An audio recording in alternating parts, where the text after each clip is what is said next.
Hello student, this is the question for the class 10th board examination preparation. So if you are a new at my channel, please like and subscribe my channel because you can get more questions for your practice and learning for upcoming board examination, and definitely it will help you for your upcoming board examination. So please like and subscribe and share my channel to other students. So please let me start and video को पूरा देखिए. A man repay a loan of rupees 3250 by paying rupees 20 in a first month and then increase the payment by of rupees 15 every month. How long will it takes him to clear the loan? देखिए, पहले question को समझना होगा कि question में क्या given है. तो बहुत ही सिंपल है कि एक मैन ने लोन लिया है जिसका अमाउंट 3250 है और वो फर्स्ट मंथ में सिर्फ 20 रुपीज़ पे करता है एंड नेक्स्ट इंक्रीज कर देता है अपने पेमेंट को पे करने में. हर मंथ उसके 15 रुपये की इंक्रीमेंट हो जाती है. इट मीन्स अगर आप ध्यान से देखो तो आपका टोटल लोन क्या है, ये है. तो इट मीन्स आपके SN है, ये है ना. टोटल आपने इतना लोन ले रखा है, तो ये आपका सम ऑफ मनी है जो आप हर मंथ में पे करके आप उसको वो कर रहे हो. एंड फर्स्ट मंथ में उसने 20 रुपीज़ पे किया, तो ये आपका A है. एंड एवरी मंथ आप कितना इंक्रीज कर रहे हो पैसे, तो ये आपका कॉमन डिफरेंस है 15. हाउ लॉन्ग का मतलब क्या है, आपको N निकालना है कि आप कितने मंथ में इस लोन को क्लियर कर पाते हो. तो ये चीज़ें आपको यहाँ से क्लियर हो गई. फिर आप इसको फॉर्मुलेट कर लोगे और N की वैल्यू निकाल लोगे. तो ये बहुत ही सिंपल था. हमने यहाँ पे SN का फॉर्मूला डाला N/2 and 2A plus N-1 into D. तो यहाँ पे आपके पास देखिए SN भी है 3250. N तो हमें निकालना है ना, कितने मंथ में हम पेमेंट पूरी कर रहे हैं. तो ये 40 हो गई प्लस N-1 और कॉमन डिफरेंस 15 रुपये. हर महीने उसके इंक्रीज हो रहे हैं ना. हमने पहले मंथ 20 दिया, तो फिर हमने उनको 35 दिया, फिर 50 दिया एंड सो ऑन. तो इसको बस सॉल्व आप करो. इस 2 को आप यहाँ पे लेकर आ जाओ, तो इसका आप डबल कर लोगे. 6,000 हो जाएगा. ये 6,500, इसको इंटू कर लिया मैंने. और ये अब आप इसको यहाँ पे इस तरह बस सॉल्व करो.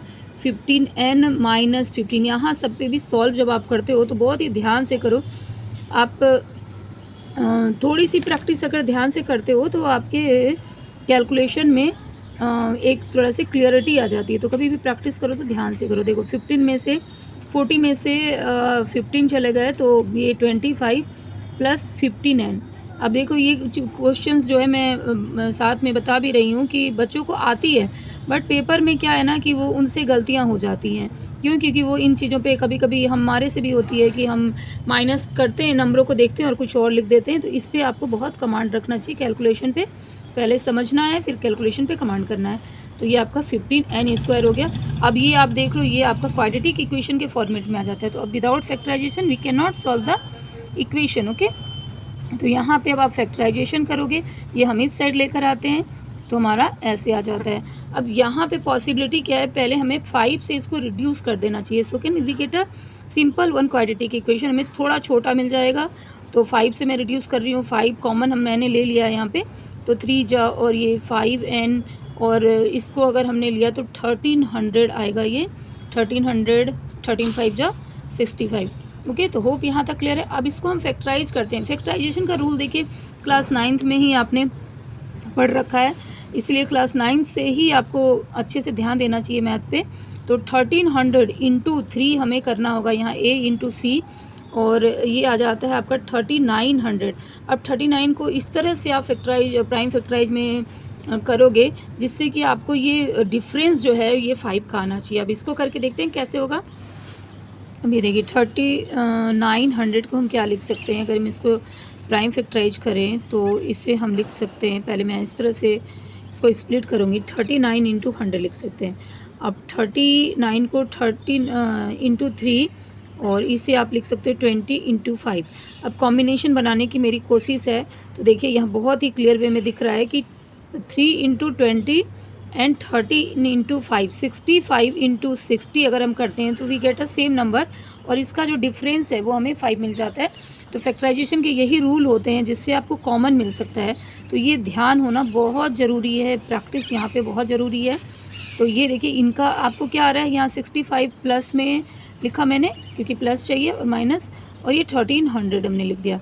अब यहाँ से मैं यहाँ पे कॉमन लूँगी, इसको इस तरह से लिख लूँगी 3n² माइनस 60n लिख लेती हूँ पहले, फिर 65n लिखूँगी जिससे कॉमन लेने में आसानी हो जाए। मैं यहाँ से ले सकती हूँ 3n कॉमन लेती हूँ तो यहाँ पे n आ जाता है और ये मुझे 20 मिलता है, क्योंकि आपको पता है कि कॉमन फैक्टराइजेशन के क्या रूल हैं कि हमारा ये ब्रैकेट सेम होना चाहिए। तो n-20, तो इसको आप करोगे तो आपको यही मिलना है।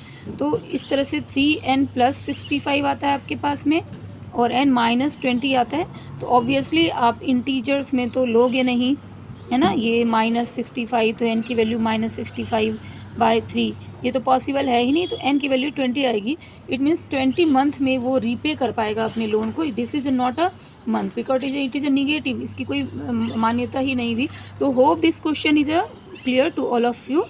तो प्लीज़ अगर क्वेश्चन समझ में आया है and you want to more question for your board examination preparation and want to be any if you have any doubts in your math questions, any type, you can ask any type of questions here from the mathematics subjects from the any class.